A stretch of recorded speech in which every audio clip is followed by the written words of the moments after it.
Gentlemen, before we jump in here, let's take a quick look at the Heat's injury report because, oh boy, it is extensive. So let's take a look at it. And as you can see, Tyler Herro, he is not going to be playing tonight. He is out, while several other big-time contributors, all of them are listed as questionable. So there is a whole lot going on there. Woj, what are you hearing about the likelihood of Jimmy Butler playing tonight? Yeah, the expectation is Jimmy Butler will be back, left at halftime with knee inflammation in game 3. Yep. But the expectation is he's going to warm up tonight, and the Heat will get him back in the lineup. So good news on the Jimmy Butler front, but Tyler Herro, what are you hearing about the extensiveness of his injury here? Well, good news for Miami, although they'll be without Tyler Herro tonight, that the groin injury is mild in nature, and that the expectation is with some rest now between tonight and then the series returning to Miami for Game 5, that the Heat will get Tyler Herro back in Game 5. And so certainly that's important for them. Real opportunity again for Victor Oladipo tonight to make an impact the way he did in the Heat's victory in Game 3. Let's go to the other side of the ball. On the flip side, what are you hearing about the status of both Marcus Smart and Robert Williams here?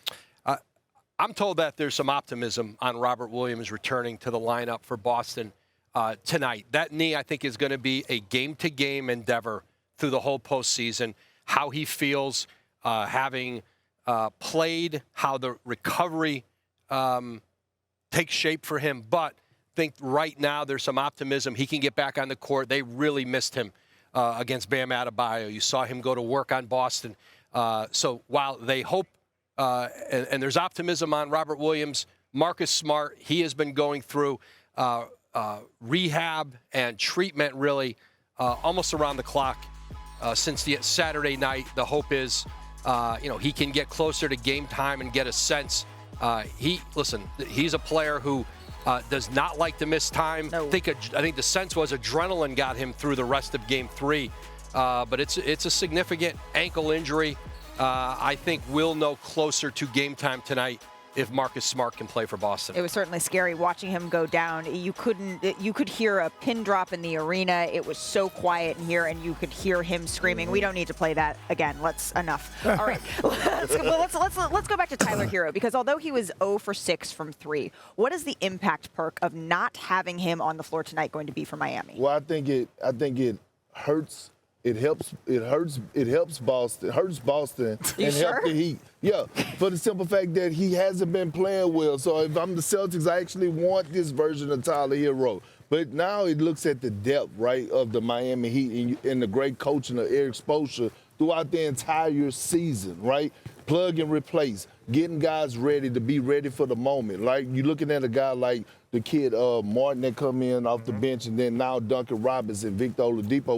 We talked about his impact and what he did on the defensive side of things, but let's not forget, he's a guy that could light you up for a 20 to 30-piece wing dinner, also coming in off the bench. So you look at these defensive plays right here, it's all about the culture, right? All about the setting, being in the right place at the right time, things to that nature. I thought he did a great job of communicating, frustrating guys, sliding them puppies. Look, being active, deflections. They talked about Jason Tatum's and his turnovers, but they were forced turnovers. Look, getting up over screens, fighting Jaylen Brown, making it hard on him, fighting him where he can't get position, and then look, getting up into him, clogging his ass space. He can't even turn the pivot. Got him on his heels. That's a forced turnover. Yes, that's a forced turnover.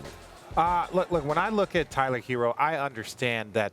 I know everyone wants to talk about the bubble, but every time you progress in the postseason, the challenge gets harder. Yep. And this is truly his first time as kind of one of those dudes here in the conference finals. So even if you look at his numbers, they have progressed down, but I often look at players that thinking that they will eventually figure it out in the series. They'll understand how they're guarded and they'll pick their spots. But to talk about Miami, they have a winning record without Jimmy Butler, like when he's out of the lineup. Same with Tyler Herro, same with Bam, and same with Kyle Kyle Lowry. So they know, to Perk's point, they know how to plug a guy in. So if a guy's going to miss 5 games, they're going to play well without him because everyone's going to step up and it's going to be next man up. And they have it literally with all of their top 5 stars. Well, and I talked to Eric Spoelstra about this. He said last series was the first time that Tyler Herro specifically saw a team game plan to take him out of the game. It's a different monster when you're that dude. And it's a sign of respect, right? But on the flip side, when you're a young player who's used to playing a certain type of way, when that swag gets taken away from you, it takes a little bit more to bounce back. So hopefully he gets healthy and is going to have a chance to do so.